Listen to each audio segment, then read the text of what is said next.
So it is now 6:30, so we will get started. First, a couple of housekeeping things. As mentioned in the main room presentation, community feedback is essential to the MPOT planning process. We began soliciting feedback in the fall during the agency and municipal meetings. In this breakout room, we will present on 6 major transportation themes and will share the initial feedback that we received on these themes during those fall meetings.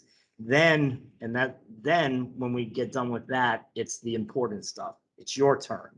We want to know your thoughts on the themes and the previous feedback that we received. Please post any questions that you have in the chat. We will have a brief Q&A period at the end of the presentation. And with that, let us get started. So you are in the central breakout room. We are classifying these meetings with north, central, and south breakout room.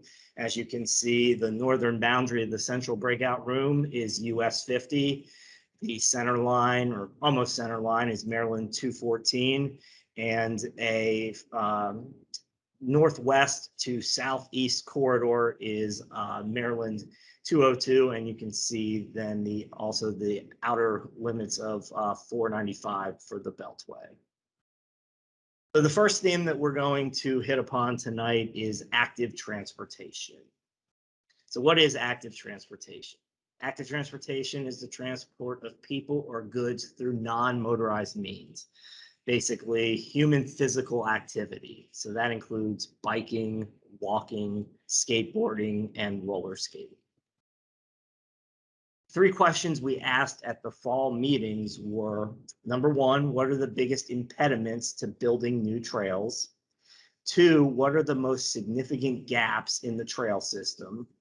And 3, how can the master plan of transportation help improve trail development and trail maintenance? And the feedback that we heard at the agency and the municipal meetings was the impediments for existing and future trails and paths include political priorities and funding, lack of ownership regarding maintenance, difficulties finding available right-of-way and property information, and lack of trail connectivity. The trail system gaps identified were in Laurel, Hyattsville in the Achillam area into the District of Columbia, Rhode Island Avenue and Charles Armentrout Drive intersection, and then state road crossings at Maryland 193, Maryland 202, and Maryland 201. Suggested improvements included reassessing current trails and encouraging maintenance schedules, creating uniform wayfinding and lighting, and educating the public about active transportation. So now we get to our first question. And if you want to use the QR code, please feel free to scan that QR code now. If you are at slido.com, please use the hashtag MPOT 2035C, with the C being as a central. And so our first question, in your view, what is missing from the active transportation feedback? So if we can have folks start inputting that into Slido so I can read your results. Let me also look in the chat real quick. Yuri, I apologize. My name is Tim Cook. I'm working with Aceto Consulting, which is handling community outreach for this project. Apologies for that. So here we go. We've got information coming in your view, what is missing from active transportation feedback. I see micro-mobility, I see safety, I see support for road bicyclists, I see more connectivity / continuity. I see how to measure bicycle demand. These are all really good answers. We've got 7 people so far who've responded. We've got 1, 2, 3, 4, 5, 6, 7, 8, 9, 6. We've got 15 people in the room. There's 8 satisfaction survey. It's a very good answer. All of these answers are good. And like we said, we're taking all of these answers back to the team Safe bike lanes, another good answer. Taking all these answers back to the team, and this will be put into the MPOT plan draft. So just give 20 more seconds if there's any more. It's 9 out of 15 people putting in survey feedback is excellent. I very much appreciate you all taking the time to use Slido to give us feedback for this. So let me move on to our next theme. Oh, and you know what? We just had one more come in, calming traffic, trail interconnection. I'll wait another 30 seconds to let additional people. Engagement along trails, QR codes on trails and at parks. That's really good feedback. Again, thank you to the 10 people who've provided feedback so far. Give it another 10 seconds and then we'll move on to the next theme. Yes, Slido is very cool. It is all of this is saved in the background in a database, and it just integrates really easily and it allows us to have meetings with a large number of people, providing great feedback. So, all righty, I think that is it. So let's move to Vision Zero. So what is Vision Zero? So Vision Zero is a countywide strategy to achieve 0 fatalities or serious injuries on roadways by the year 2040. So Prince George's County recognizes that the loss of even one life or one serious injury on our roads is completely unacceptable. The data-driven approach of Vision Zero reveals that vehicle crashes are predictable and thus they are preventable. Crash data shows that there's a need for safety improvements on our roadways, and the key to achieving Vision Zero is an approach using 6 essential elements for a safe transportation system. So there's been a traditional approach to traffic fatalities, to roadway fatalities, I should say, and then there's the Vision Zero approach.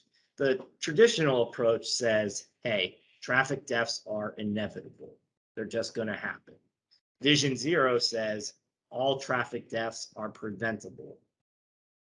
The traditional approach says that there is no such thing as perfect human behavior, so it's going to happen regardless. Vision Zero says we need to integrate human failure in our approach to fixing the problem. The traditional approach wanted to prevent collisions that lead to fatalities. In Vision Zero, we want to prevent fatal and severe crashes. We don't just want to prevent collisions.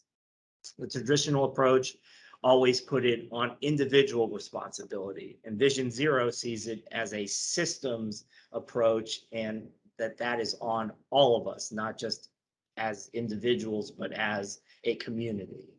And then the traditional approach talked about how saving lives is expensive, and Vision Zero, we believe, says saving lives is not expensive. So the 3 questions we asked back at the fall meetings with the agencies and municipalities were, what are some of the impediments to implementing Vision Zero? How can the master plan of transportation help achieve Vision Zero goals? And are there safety improvements in one part of the county that you would like to see in another region? And so the feedback we heard at those agency and municipal meetings in November were the main impediments for Vision Zero included limited funding and political will, education and driver behaviors, wide roads, and the lack of collaboration.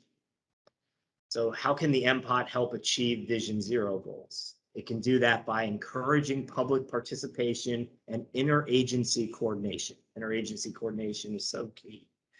Incorporating safety infrastructure into development proposals. And that, safety infrastructure doesn't just mean on the roadways, on the highways. It means bike ped lanes. It means, pedestrian facilities. It means tactical urbanism, improving urban, designs into our standards and roadways. And those are also things that the groups that we talked with in the fall would like to see more of. And now we get to our second question. So, in your view, what is missing from the Vision Zero feedback? And again, this is like the first question for active transportation. So once we start getting answers in, I'll start reading those off, and we will see what the feedback is from the group.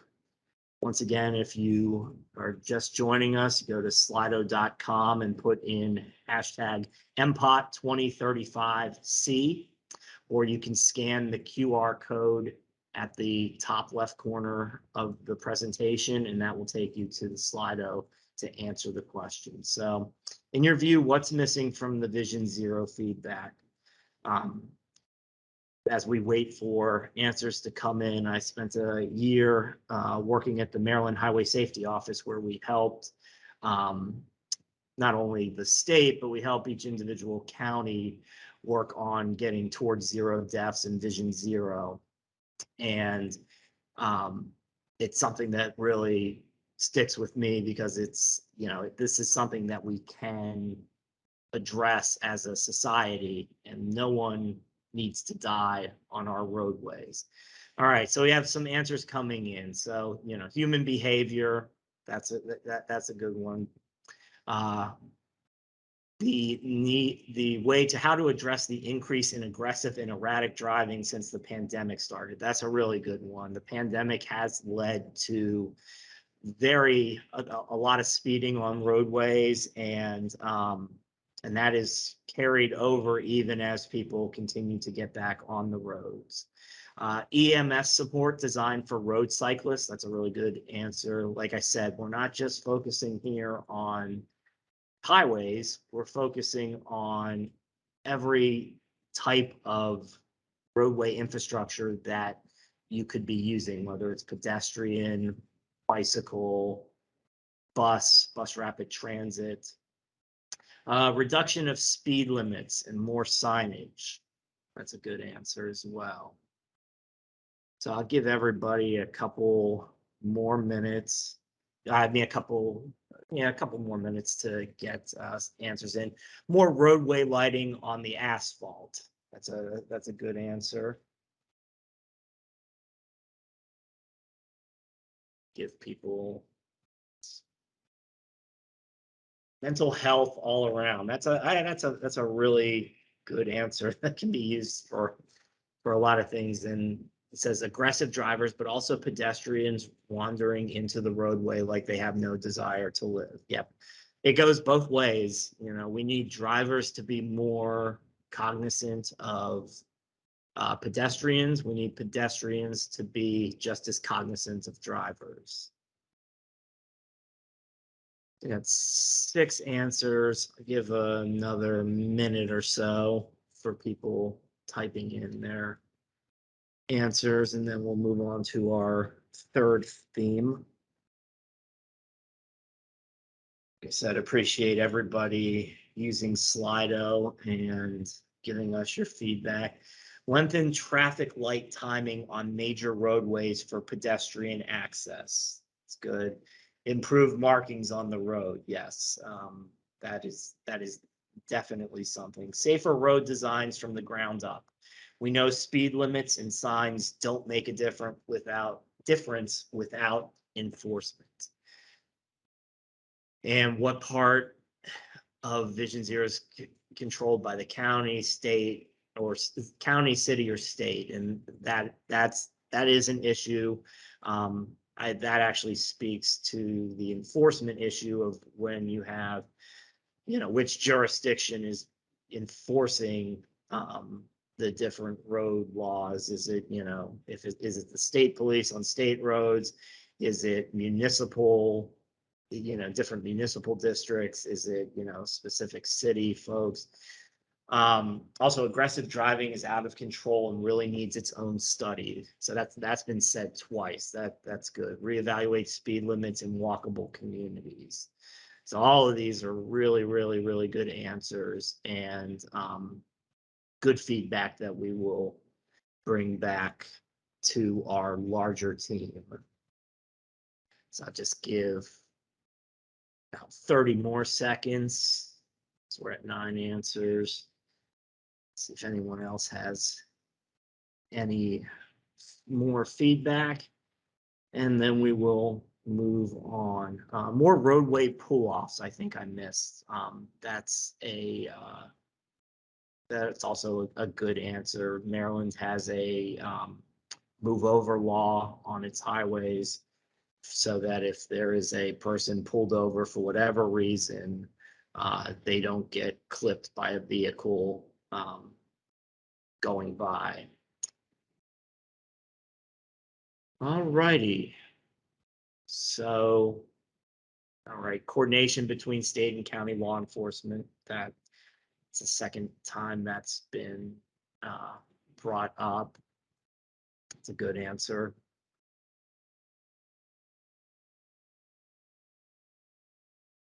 Clean up the bike median, clean up on the bike median. I think that's just a general comment about bike medians and their difference between bike lanes and the regular lanes of traffic. So I don't see anything new come in the next 20 to 30 seconds. We'll move on. Thank you. This feedback is, like we said, it's vital. It's why we're having this meeting. We need to hear from the community to know exactly what you guys want in the MPOT 2035. All righty, so let's move on to the next theme, and that is transit. So what is transit? So in the MPOT study, transit is recognized as motorized public transportation. So that's buses, bus rapid transit, and rail transit. So the MPOT is going to do a few things. It's going to identify locations within the county that can be considered high congestion, low transit corridors. It's going to identify best practices for addressing transportation concerns in these corridors. It's going to identify roadways and transit infrastructure that may require additional infrastructure to achieve long-term mode share goals, and also going to identify the next large-scale transit corridor in the county and identify potential future bus transit corridors. So the two questions we asked back in the fall to the agency and municipal agency staff and municipal leaders were, where do you see transit in Prince George's County in the next 5, 10, and 15 years? And then the second question was, what are your priorities, concerns, and opportunities for transit?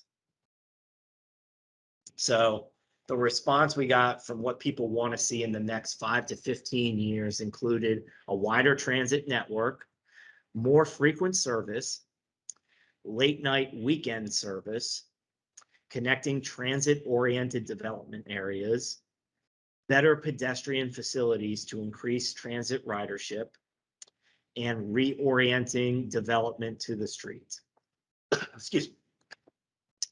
Transit priorities that we heard from back in the fall included equity of access, connecting workers to jobs, dealing with the quote last mile problem, and that's getting from a transit area to your next connection. Sometimes you can make it 9/10 of the way, and then there's that last mile where there's no real connection and you're walking on the side of the road. Focusing on a connected road system, and then reliability and ease of use. So that brings us to our third poll question. So in your view, what's missing from the transit feedback? Or what do you think are the most important things from that we need to recognize about transit in the MPOT 2035 study. So like we did for the first two questions, I'll let people start getting their answers in, and I'll read them off as they come in, and we will get as much feedback as possible on transit. Again, all of these 6 themes, they all tie together, but transit's one that's, again, very important because we have a good network in Prince George's County and in the Washington DC area, but there's always room for much more improvement. So our first feedback is which comes first, density or transit? That's a good question. I think when you're measuring, new opportunities for transit, that is definitely a question that you want to ask. And that's definitely something we'll bring back to our larger team. Building density near transit hubs, not another 52 townhomes on the top of the Morgan Boulevard station. Gotcha. That's an insightful comment. Makes sense. If you want people to use transit, you need to make sure that the majority of people are near it, and that's accomplished by building that density near those transit hubs. Being proactive in addressing gentrification in the context of TOD. Reducing the cost to increase ridership. That's an important one. If transit's at a rate that everyone can afford, more people will use it. And that cost is very important.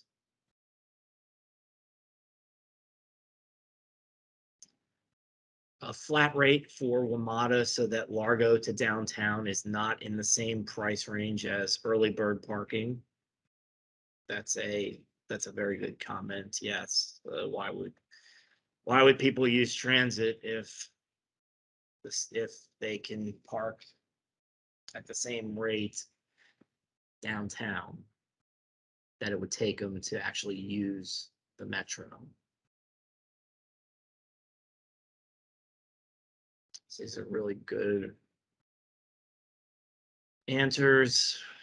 The question, virtual workplace expanding, that is something that we're going through now. A lot of us have been working from home during the pandemic, and that has replaced the need to be in your cars or be on transit as much. Marking transit available and connection for an aging community. But that's a very good comment. We often don't think about how the elderly get around, and for some, transit may be their only way to get around, and making that marking those availabilities and those connections is important. Improving networks within the county and even between transit hubs. And then specifically for Central Largo, micro-mobility. There's no EV or scooter vendors in Prince George's County besides College Park. And, we're seeing those scooters pop up. I live in Baltimore City. We have so many electric vehicles and scooters in Baltimore. You see, at least pre-pandemic, you saw those being used all the time. I'd say during the pandemic, it's gone down a little bit there. So that's good feedback. That's only in College Park, and that should be expanded, because that is a micro-mobility is something that we're seeing the younger generation really cling to in terms of what they're using for their transit to, get around, especially for smaller, quicker errands. So I'll let everyone have about 30 more seconds if I don't see any new comments coming in. We'll move on to our fourth theme. Once again, appreciate everybody joining us. Ensuring that there is a walking path to every community near the metro stations. Hillview Road and Dunbar aren't connected to Morgan Boulevard with a simple 20-foot path. Surely there are other cases like this. That's a great example. Thank you for that really specific piece of feedback. That is the type of thing that we can bring back to the team, and something that's very, very specific and actionable. So I'll give everybody about 30 more seconds, since it does take a little bit longer to type in longer pieces of feedback, especially if you're using smartphone or tablet. Again, slido.com, type in MPOT 2035C, or scan the QR code in the top left-hand corner of this presentation. All righty, so give about 15 more seconds here, see if there's anything else that comes in, because I don't want to lose any comments, because that last comment that we got was really good and really something that we can bring back to the team. Alrighty, so I'm not seeing anything else, so we will move along to our fourth theme. That is roadways. So roadways, MPOT will do 4 different things. It's going to evaluate the master plan right of way or ways for all roadway classifications. It's going to identify where additional roadways should be proposed for future construction. It's going to assess existing and possibly identify the designation of scenic and historic roadways. And it's also going to identify roadways that may require additional infrastructure to support an adequate level of service for current/expected mode share. So the 2 questions that we asked back in the fall to the agency staff and the municipal leaders were, 1, what roadway elements and factors has Prince George's County seen since 2009 that would impact the roadway facility recommendations in the new MPOT? And then 2, what specific issues or considerations should be addressed in the update for the MPOT as part of the scenic and historic road designation process, or application of special design standards for these designated roadways? So taking those 2 questions, the feedback we got were factors that have changed since the 2009 MPOT include budgetary constraints and more maintenance, right-of-way widths for utilities, trails, and bike lanes, federal infrastructure money, more accidents/crashes, an increased emphasis on non-vehicular travel and electric vehicles, changing growth and commute patterns, and changing corridors, including rural roads, US 1, US 301, and Maryland 4. And then scenic and historic roadway considerations include driver and bicycle safety, accommodating utilities, and the need for a quantifiable scale to designate scenic roadways. And so with that, we get to question number 4, which, in your view, what is missing from the roadways feedback? After this question, we'll take a quick 30-second to 1-minute break and reset for our final 2 questions. And so roadway capacities need to be in sync with the District of Columbia. An example, DC is planning to take out capacity on East Capitol to put in a protected bike lane, so the congestion on Central Avenue leading into DC will get worse. It's a great piece of feedback.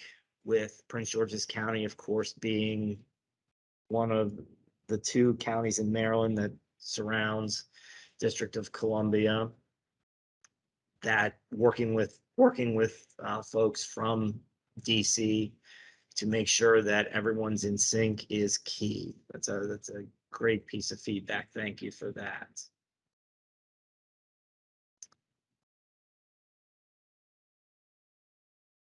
Give folks a few minutes to get feedback in. Debris cleanup on medians for bikes. Example, Maryland 30, or the example 301. Okay, that's a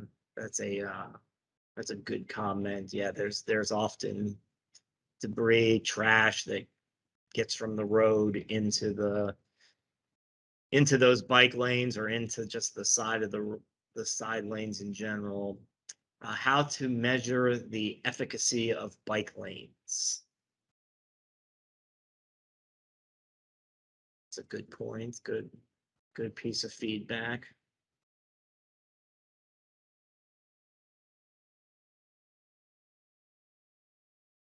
All right, for Route 202, there is no sidewalk or bike lane from Lake Arbor to Lotsford Road.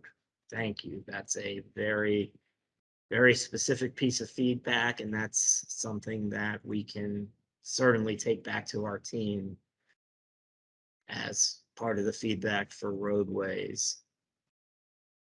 And thank you for, when you provide the feedback with specific roads and what the problem is, that detail is very, very helpful to help us.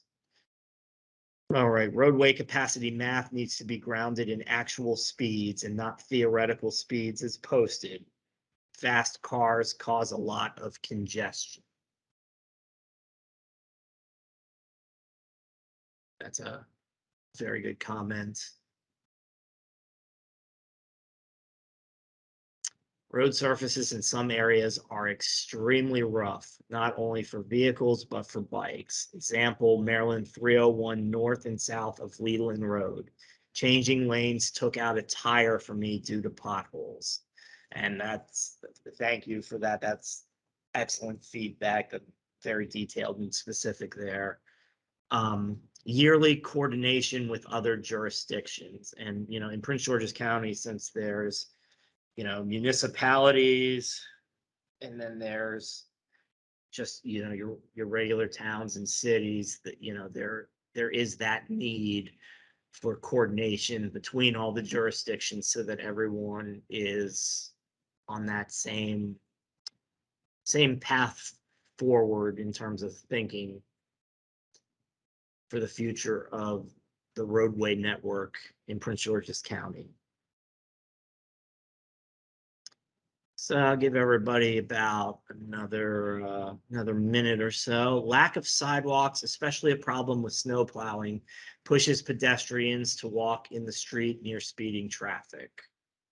That is a roadways feedback answer, because yes, that when you're pushed into traffic because of the lack of sidewalks, because snow is piled up, yeah, that is a problem. That's a really good piece of feedback, and appreciate that answer as well. Give everybody another minute. Looking in the chat, Yuri says, who in here is cycling on Maryland 301? Smile, I want to join. I ride on Central when I want a little adrenaline, but would be fun to ride in the countryside of the county.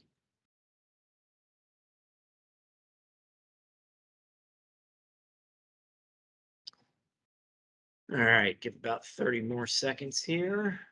Don't see any more answers.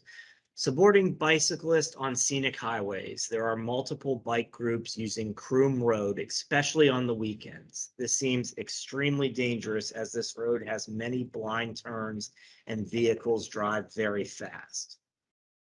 It's a great piece of specific feedback. Thank you for that. Give about 30 more seconds. See if any other feedback comes in.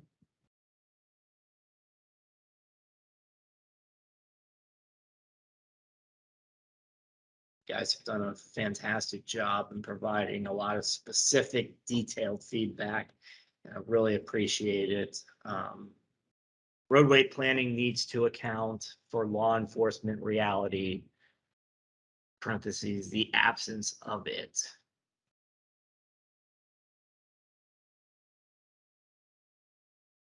Just like in Vision Zero, enforcement is a big part of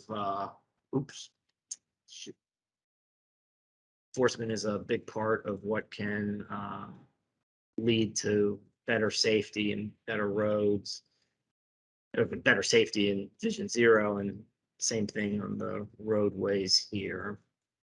So I'll give, again, just another 30 seconds, see if anything else comes in, and then we will continue on.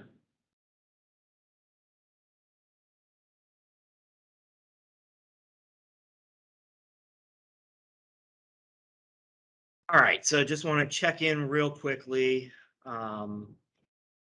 We are at 7:06 right now. We're about 30 minutes, actually about, looks like almost 40 minutes into this presentation. We've got two more themes that we need to get to. And then we will take additional Q&A, first from the chat, and then if anyone wants to come off of mute, we'll make that happen. Let me just read from the comments real quick. Maha, please forgive me if I said that incorrectly. Hi, Yuri. I cycle on Maryland 301 with several groups. Beech Tree, and that's beach with a B-E-E-C-H. Peddlers, Gill, or G-L-L. Sorry. And then the Divas group. Yuri says, yeah, he'd love to connect. So, all right. So like I said, it's 7:07. We're looking to go about 60 minutes. So like I said, we're about 40 minutes in, but we also want to make sure we get all of your feedback and your questions.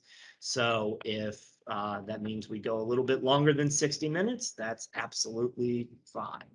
So let's move on to the fifth theme, and that is sustainability.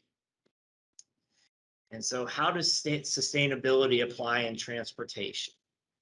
Sustainable transportation refers to any means of transportation that is quote unquote green and has low impact on the environment. Sustainable transportation is also about balancing our current and future needs. So some examples of sustainability in transportation include improving freight efficiency, increasing public transportation, enhancing electric vehicle infrastructure, utilizing green construction, maximizing smart growth, integrating land use, promoting green highways, and supporting bike-friendly communities.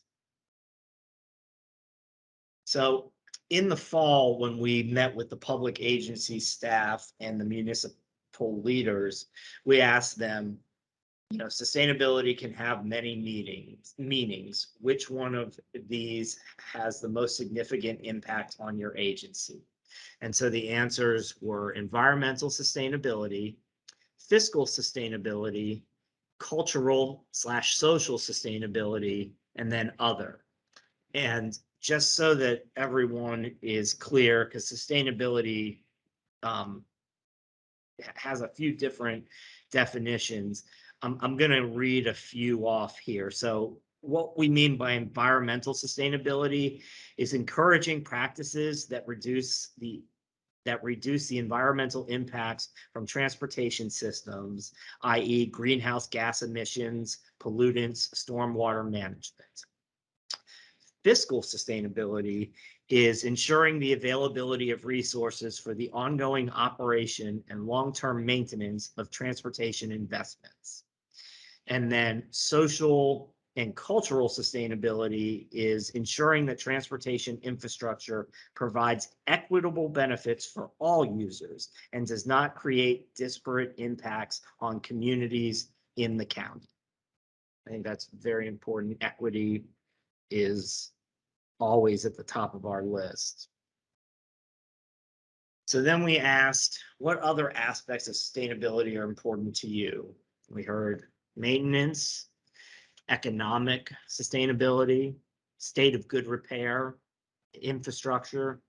We heard about life of the project, operational resiliency, the supply chain, again, another resiliency, and equity. And like I said, yeah, before equity is right at the top there in terms of sustainability. So we get to question number 5. So sustainability can have many meanings. Which of these aspects of sustainability have the most significant impact on you? Please choose your top 3. So when you choose your top 3 here, we'll start moving the numbers and we'll see which ones the group has the most impact on. So 1 vote for economic sustainability, that's out in the lead. Environmental, fiscal, and cultural and maintenance is there. Economics still leading the way. Fiscal right behind it. Maintenance, sustainability, environmental. We'll let all of these play out. So it looks like economic sustainability is still in the lead, and by about a little less than 30% over environmental, cultural, and maintenance. There's also fiscal sustainability, equity.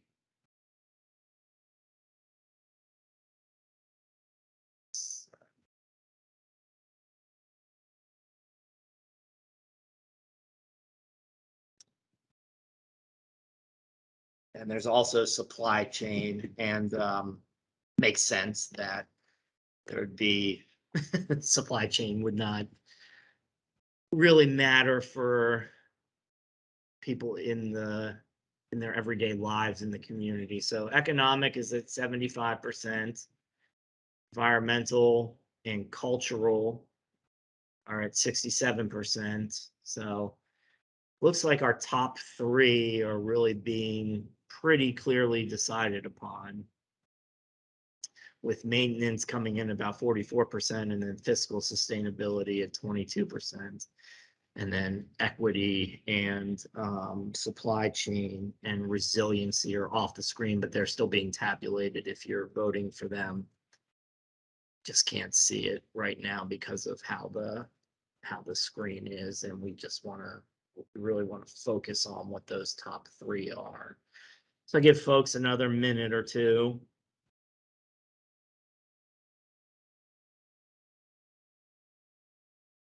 Get their answers in. Like I said, we'll bring this back to our full team. And this feedback, not only do we want it, but it really does matter, and it really will make a difference. That's why we're happy to be holding the first of 3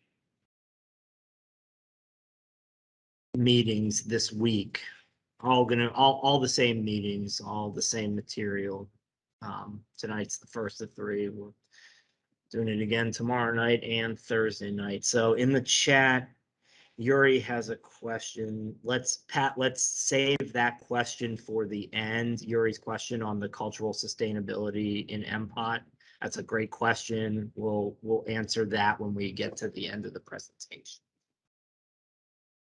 Yep, sounds good, Tim. And anyone else, feel free to start putting questions in the chat as they come up in your head, and we will get to them at the end.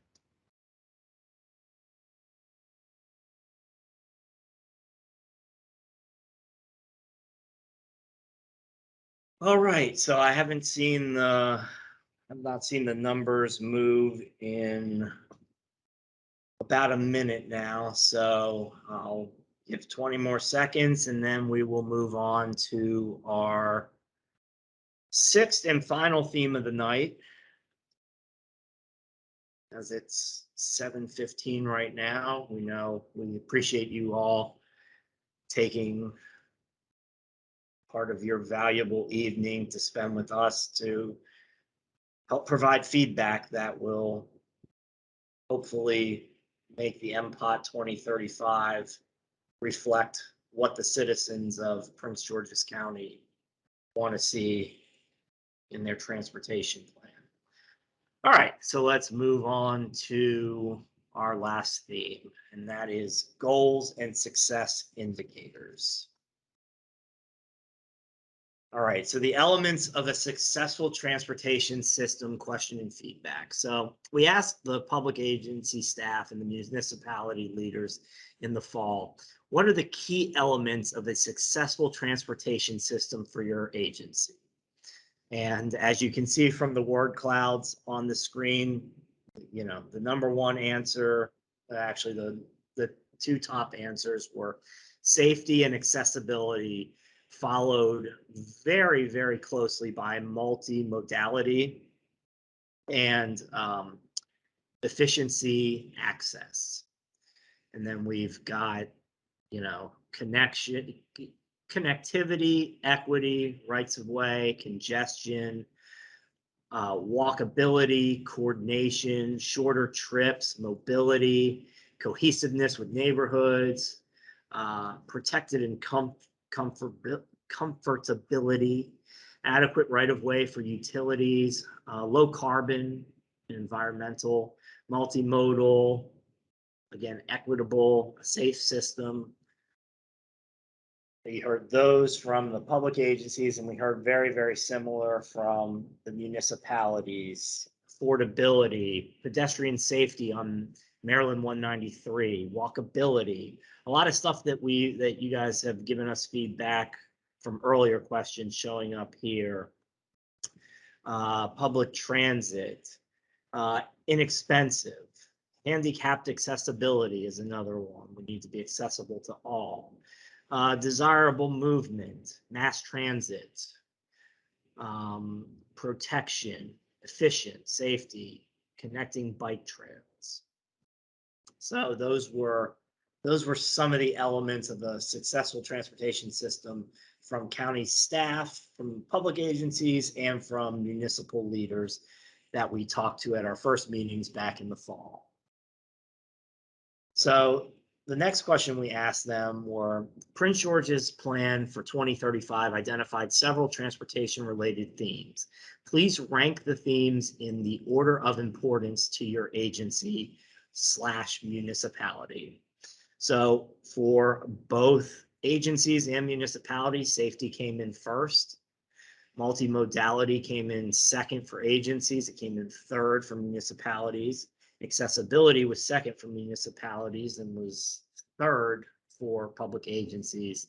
And then affordability came in at about the exact same rate. And then energy efficiency came in fifth. So that brings us to our sixth Slido question. Prince George's Plan 2035 identified several transportation-related themes. Please rank the themes in order of importance to you. So that's accessibility, affordability, energy efficiency, multimodality, safety, and then other. So if folks can start putting their answers in and we will get those. I see some questions in the chat.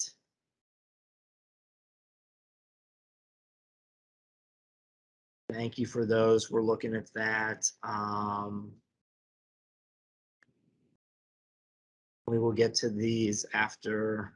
We'll get to these in just a little bit. All right, so I'm seeing safety coming in first in terms of the themes for transportation. Accessibility is right behind it with affordability and multimodality.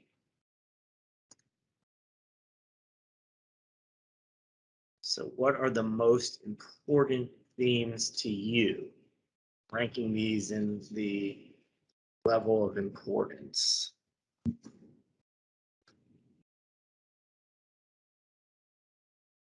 See, still safety is still there. If you are using, if you're answering this on a phone or a tablet, it's a simple drag and drop. You just move whichever answers to the top and just order them however you want. It's a little bit different on a computer, in a tab in your web browser, but I see 7 people have managed to provide feedback. So,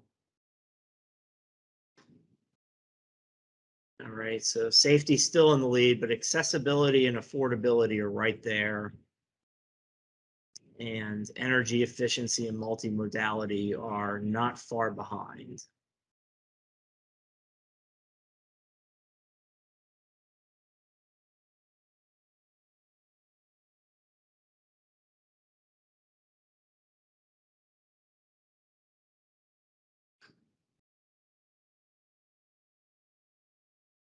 All right, I'll give everybody another minute or so to answer this question.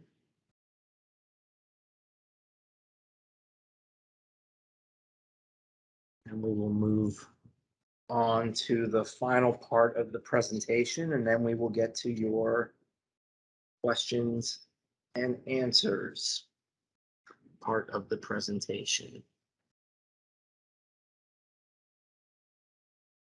So again, one last time, Prince George's Plan 2035 identified several transportation-related themes. Please rank the themes in order of importance to you. So I think from our group here in this breakout room, definitely looks like safety is number 1, but it's followed pretty closely by accessibility and then affordability. And then energy efficiency and multimodality are tied for the 3rd spot. So I think I have not seen any movement, so I'm going to move on to the next slide. All right, transportation equity. So we asked the public agencies, what are your top 3 transportation equity concerns?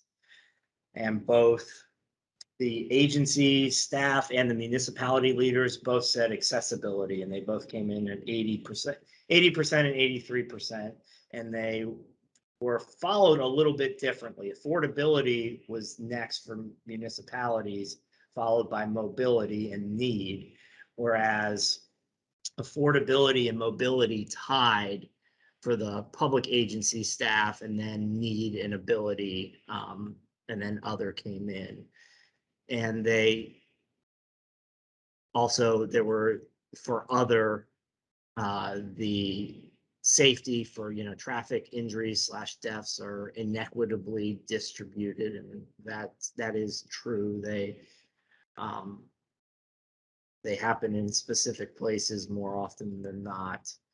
And then on the municipality side, sustainability was an equitable concern. So now, question number 7, what are your top 3 transportation equity concerns? Ability, accessibility, affordability, mobility, and other. And so I'll give everybody a couple minutes to get their answers in.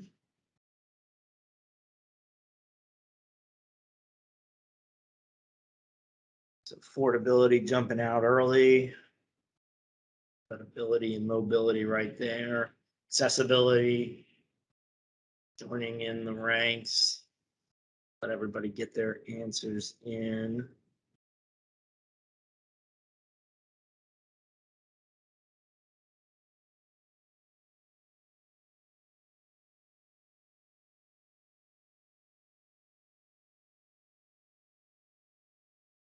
So affordability is still staying in the lead. Accessibility is second here. Mobility is third. Ability is fourth, and other right now is fifth. That's 6 people in. Let's see, we have 1, 2, 3, 4, 5, 6, 7, 8, 9, 10, 11.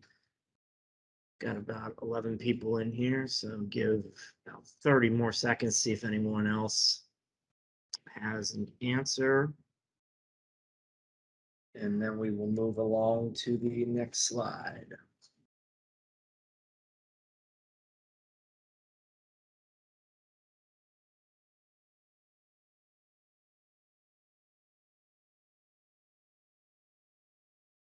Again, appreciate you guys taking time out of your evening, after a long day of work.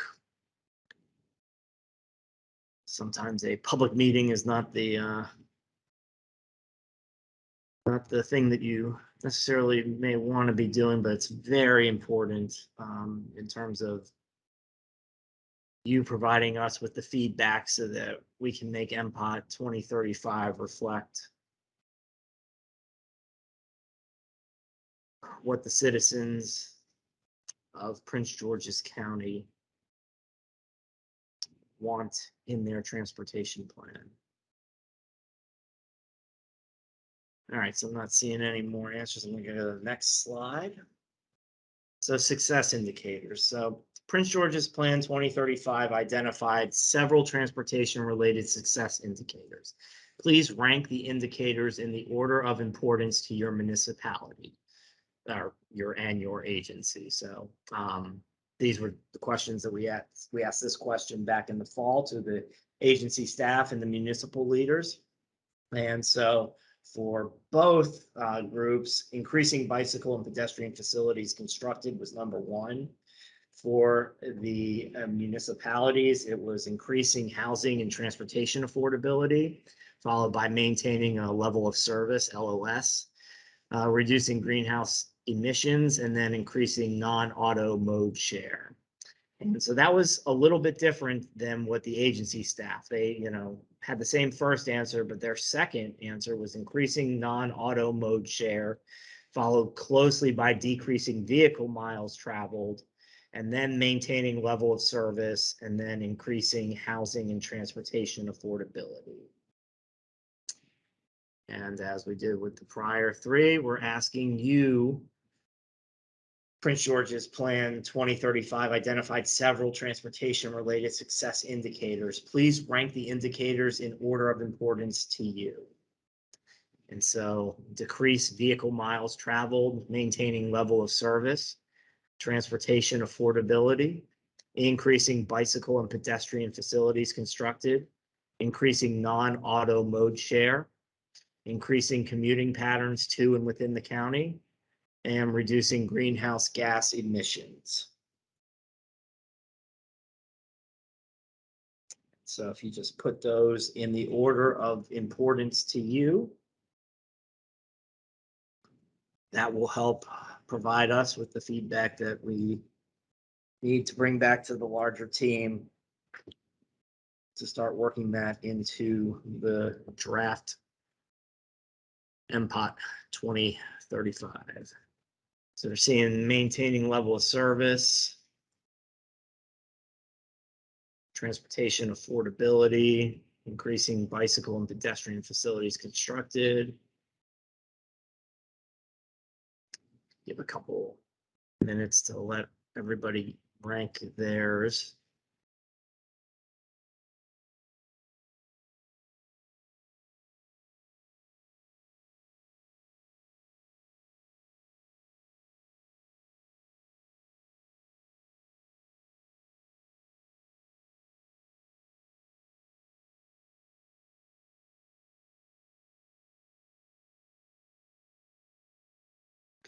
All right, Yuri, apologies, but these selection items are quite unclear. Is it possible to quickly unpack these?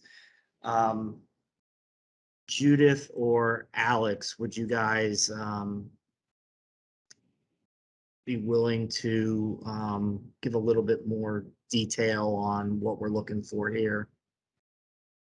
Hi, Tim. Yeah, I think we're just looking for, as we're making recommendations in the plan, kind of what the relative importance of these are. There can be trade-offs among these with various decisions that we might make or put forward as recommendations. So I can go down the list. So transportation affordability is, I think, really framed around affordability for the individual. So what it costs individuals to travel around the county, whether that's the cost of driving and fueling and maintaining their own vehicles, whether that's the cost of public transit, or whether that's the cost of bicycle equipment or other equipment that they use to get around the county. So hopefully that helps to clarify that. The bicycle and pedestrian facilities constructed, that's hopefully pretty self-explanatory, just speaking to investments in increasing the number of those facilities. Non-auto mode share, it refers to the percent of trips that are made using modes that are not the automobile. So any trip that's made by walking, biking, wheelchair, transit, or any other mode that's not driving an automobile would be a non-auto trip. And then non-auto mode share is the share of all of the trips that are made by those modes. Level of service might be the kind of most jargony one in the list. That's a conventional measure of automobile service, and so it's based on the delay at an intersection. And there are various forms, but in general, at a high level, it's the amount of delay that a traveler would experience when they approach an intersection. There can also be a segment level version of that, so that's the amount of delay that that a traveler experiences on a freeway, for example. Number 5 is vehicle miles traveled, so that's the total amount of driving in the county on an absolute level. Number 6, this is from Plan 2035. I think the idea behind this one was to try to have more employment within the county so that the jobs and housing balance was tilted more in the jobs direction, so that there would be more commuting within Prince George's County and fewer trips that needed to go into or out of Prince George's County to get to employment locations. And then greenhouse gas emissions are reducing mainly carbon dioxide, but primarily the emissions that come as a result of automobile transportation. And if there's still questions, I'm happy to go deeper, but don't want to go too far on those. Thank you very much, Alex. Yeah, I think that. Yeah, you're welcome. I think that gives a little bit better, yeah, especially, yeah, level of service is a jargony term, and that was one of the things Yuri said. Super helpful. Thank you. So much appreciated. I'll give everybody about one more minute. It's 7:33. We're moving right along.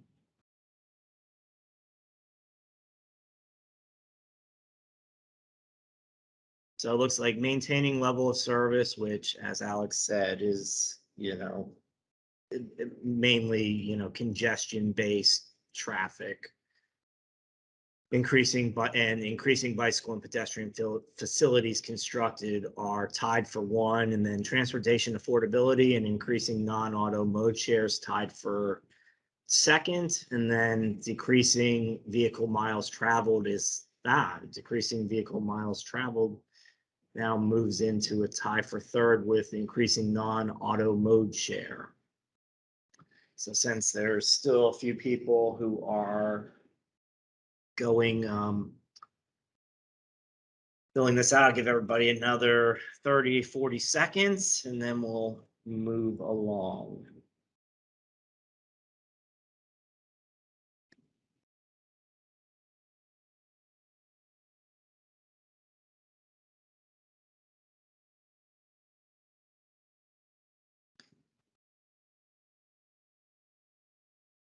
So very close results, just in general. So level of service and increasing bicycle and pedestrian facilities constructed is number 1. Transportation affordability is number 2.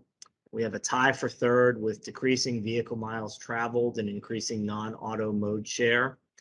And then we've got in 4th place, increasing commuting patterns to and within the county, and then reducing greenhouse gas emissions coming up at the end. All righty, so I'm gonna move along to our next slide. So our engagement timeline. We did our active transportation advisory group back in September of 2021. We met with county agency leaders and municipal leaders both in November of 2021. We saw their answers. They helped give some context for you to give your answers tonight. Right now, we are conducting virtual community engagement meetings, like I said, tonight, tomorrow night, and Thursday night. All the same content. If you've come to one, you don't need to come to any of the others. It's the exact same presentation. We're asking for the exact same feedback. April 2022, prepare draft existing conditions report. And then we're going to come back in the spring with community advisory group meetings. And I should also note that the municipalities meeting and a complete streets presentation are available for viewing on the project website. So our next steps, we are in, where are we in right now? So in July of 2021, the planning board, there's the planning board initiation. April of 2022, we're going to do the staff existing conditions analysis. Tentatively right now, we have the staff draft plan scheduled for July of 2022. Tentatively, we have the public release of that staff draft plan scheduled for November of 2022. And then January of 23, our first joint public hearing, followed by the planning board adoption in April of 2023. June of 2023, council approval and amendments, and then September of 2023, the approval with second joint public hearing.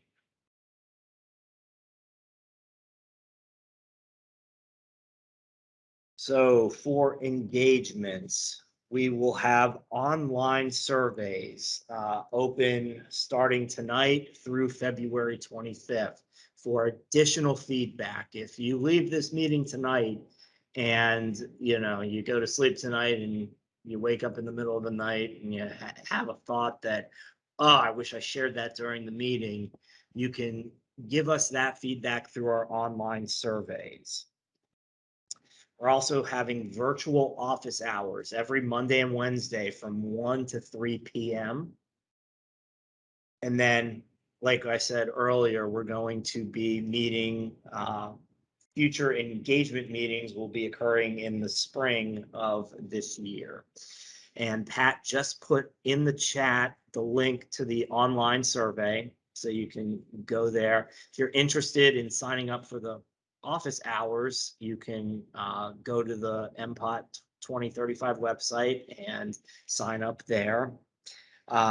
Stay tuned for online surveys to be advertised through email, our website, and social media.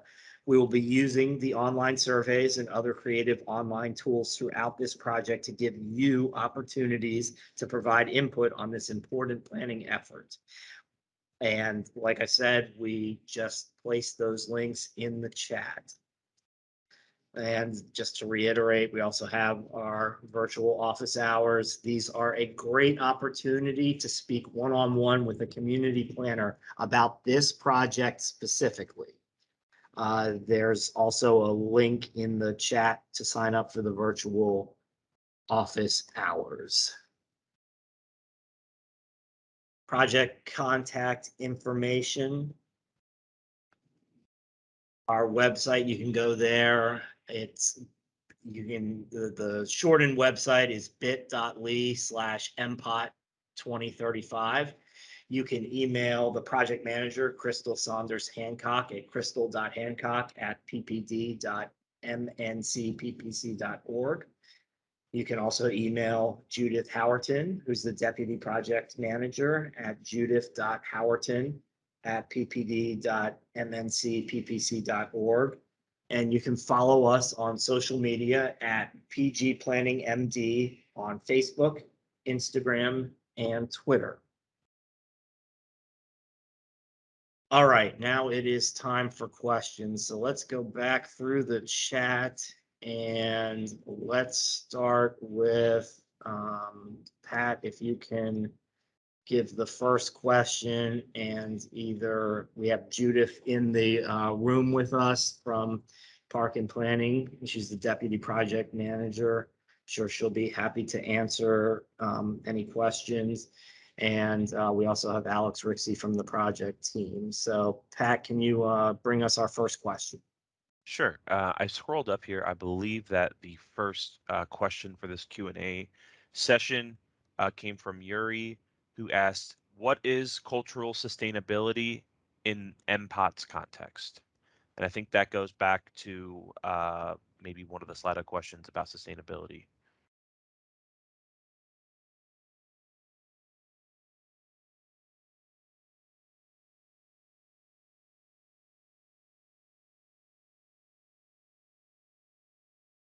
Judith, if you're speaking, you're on mute. I'm here. Hi, everyone. In this context, I think we're just looking to ensure that transportation infrastructure is equitable for all users and that it's not disparate, does not have a disparate impacts on different communities within the county. So it's just like what it sounds like in this context. It's just that to make sure that it's equitable for everyone, and that we're not missing out certain groups or certain communities within the county. All right, thank you, Judith, for that answer. Pat, what's the next question? We have a question from Hammond, who asked, "How can we connect with Downtown Largo for feedback, input, and support?"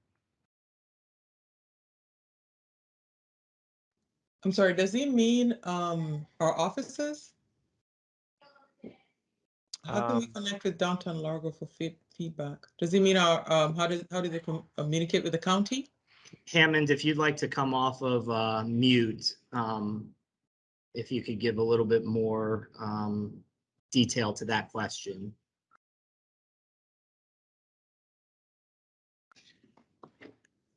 If that's what the resident, if that's what Hammond means, then I think that Tim, you outlined some of the ways that they can reach us. Yep. Everything's outlined on our website. On the project website, also you can contact the project manager or the deputy project manager at the information that the contact information that was given to you. There's you can contact us via email, or you can call us directly. We also have office hours set up every Monday and Wednesday from 1 to 3 between now and May of 2022. So all those are available for are available options with which to reach us, if that's what that question is asking. Yeah, I think that's a great answer, Judith. Thank you. Yuri, just real quick, Judith is the deputy project manager for the MPOT 2035. That is her role.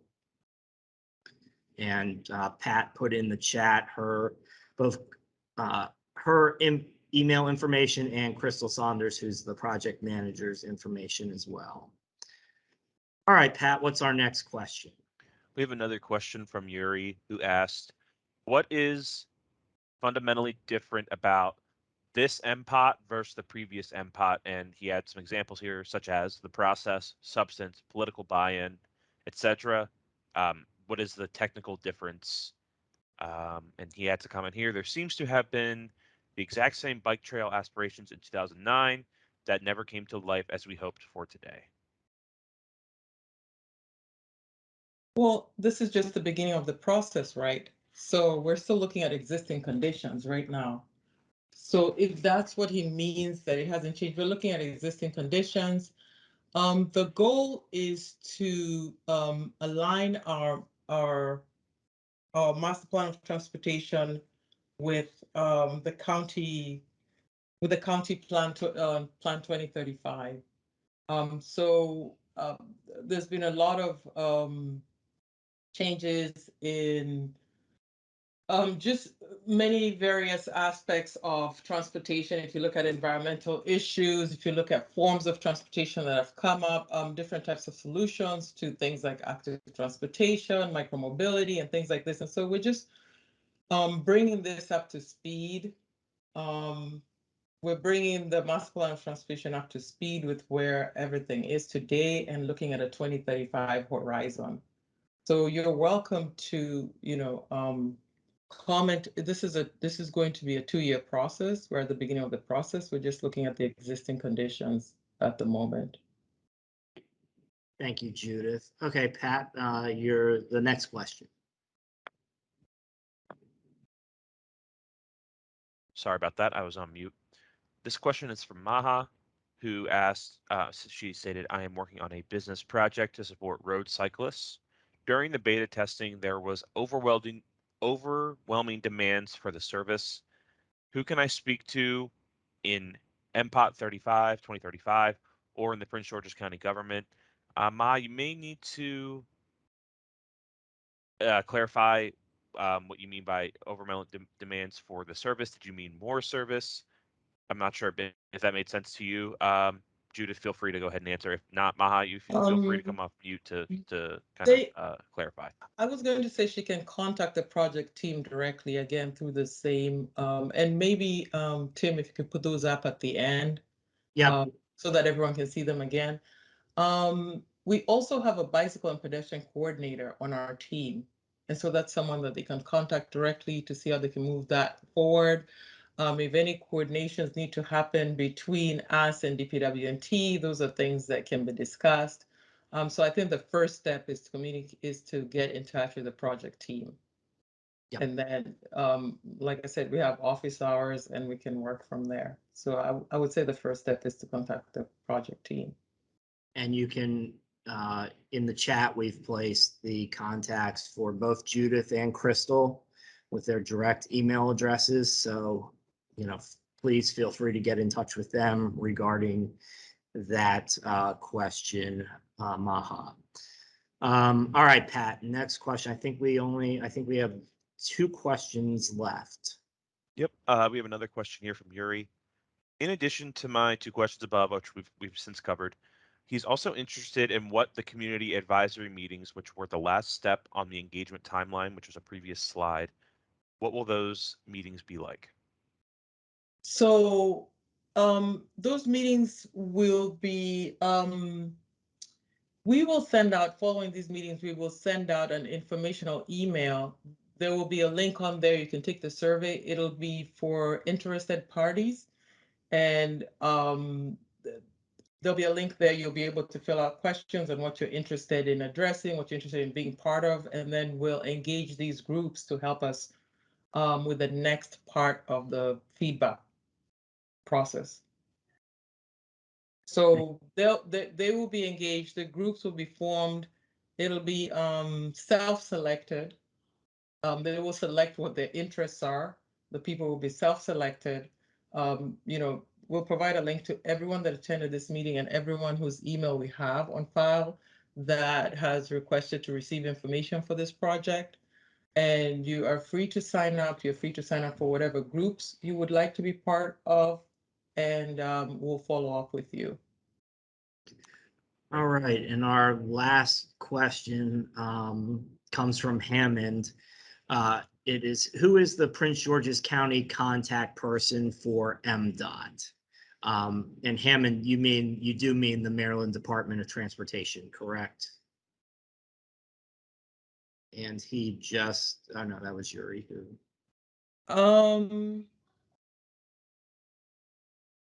I would assume that maybe they meant to type in MPOT. If it's not MDOT, if they do mean MDOT, I'm not sure who that person is, or if we have that a person with that specific a task, but they can get in touch with us and we will put them to the right person. Yeah, so Hammond, just get in touch. Use the email addresses for Judith and he did mean the Maryland Department of Transportation. Yeah, I don't know that we have a specific person tasked with that, but we can assist in helping them get to where they need to. Yep, so just send that question in, Hammond, and we will follow up after this meeting with you. And folks, with that, it is 7:50. I want to thank everyone for your questions. I think that there hasn't been any new questions that have come in the chat in several minutes. So I want to thank you for attending the Master Plan of Transportation 2035 Countywide Community Engagement Meeting. We want to continue to hear from you. Please take a few minutes to help us by filling out the survey after the meeting. Our moderator will place a survey link in the chat. For more information, you may visit the project website. That link is also in the chat. And real quickly, Yuri said, I have their contact somewhere. It is Peter Campanides at MDOT. So if that answers that question. So that's it for tonight's breakout room. Again, thank you all for joining us. The meeting is now over. And we are done. So please feel free to leave and enjoy the rest of your night. And please fill out the surveys and visit our project website for more information. Thank you very much and have a great rest of your evening.